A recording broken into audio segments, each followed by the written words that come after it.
अच्छा, अब moving on, अब एक काम करते हैं, लायबिलिटीज की जो टाइप्स है, that is the current liability and long term liability, इन दोनों की एग्जांपल्स को देखते हैं कि करंट लायबिलिटी और लॉन्ग टर्म लायबिलिटीज के अंदर हमारे पास क्या डिफरेंसेस हैं और क्या क्या उनकी एग्जांपल्स हैं।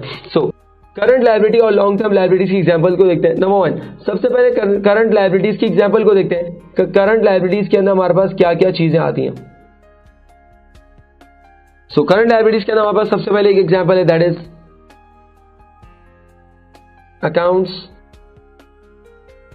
Payable, unearned. इसी तरीके से आपके पास एक और आ रही होती है बैंक ओवरड्राफ्ट, एंड इसी तरीके से मेरे पास कुछ आ जाते हैं अदर पेएबल्स।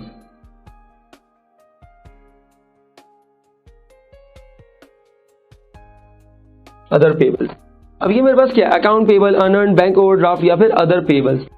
इन एग्जांपल्स को थोड़ा सा डिस्कस करते हैं। अकाउंट पेएबल हमारे पास क्या है, जैसे इसका एक बिल्कुल रिवर्स हमने देखा था account receivable. What was account receivable? An amount that you have to receive, यानी कि वो अमाउंट जो आपने रिसीव करनी है for the goods sold on credit.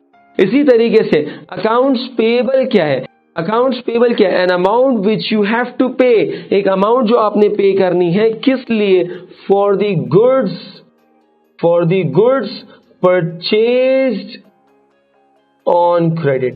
यानी कि उसका बिल्कुल रिवर्स हमारे पास है, यानी कि जब मैंने कोई गुड्स वगैरह परचेज किए हैं, मैंने कोई अमाउंट, कोई भी गुड्स मैंने परचेज किए, लेकिन अभी तक मैंने उनकी कोई पेमेंट नहीं की, मैंने अभी तक कोई अमाउंट पे नहीं की, तो इसका मतलब जब मैंने पे नहीं की तो मेरे ऊपर आ गई एक रिस्पॉन्सिबिलिटी, और उस रिस्पॉन्सिबिलिटी को मुझे क्या करना है, पे ऑफ करना है at some future date, normally within a year. तो उसका मतलब करंट लायबिलिटी, और उसकी एग्जांपल हमारे पास क्या कहलाएगी, that is known as account payable. So account payable is the amount which you have to pay for the goods purchased on credit.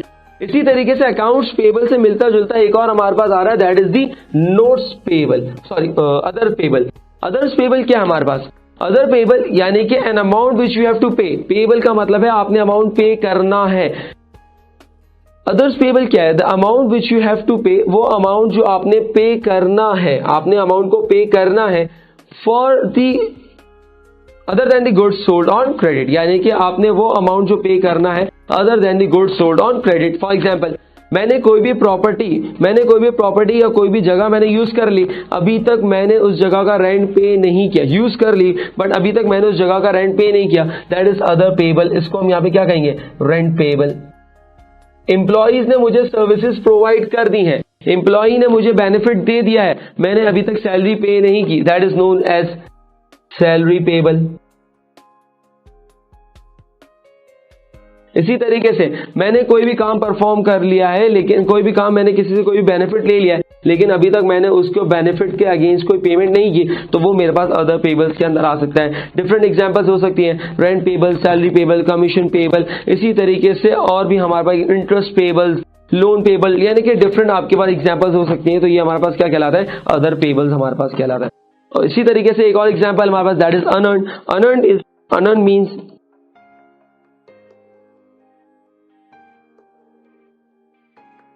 Received in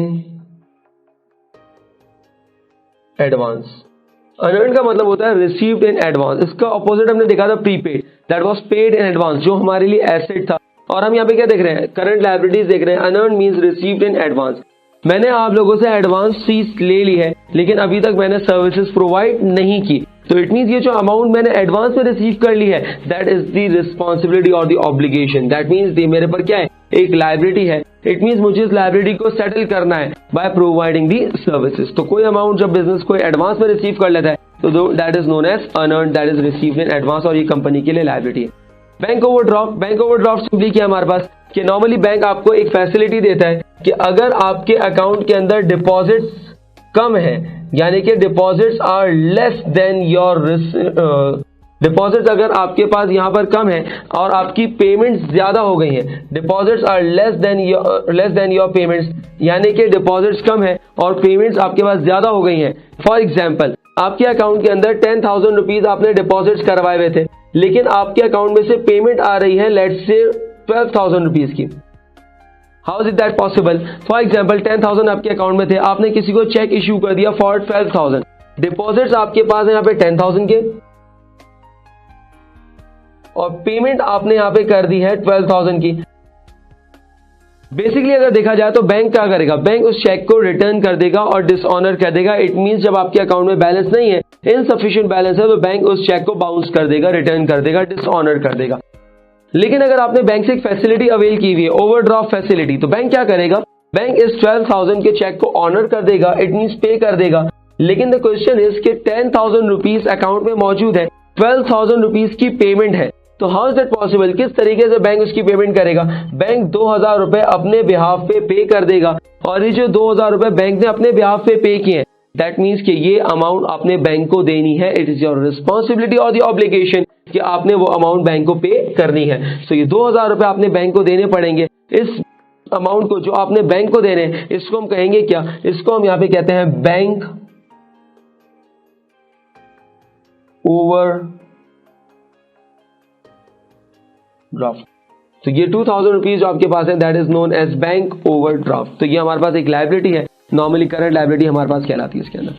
तो यहाँ पे हमने करंट लायबिलिटीज के कुछ एग्जांपल्स को देखा, that is account payable, unearned, bank overdraft और other pebbles, और उसकी कुछ examples that is rent payable और सैलरी पेबल।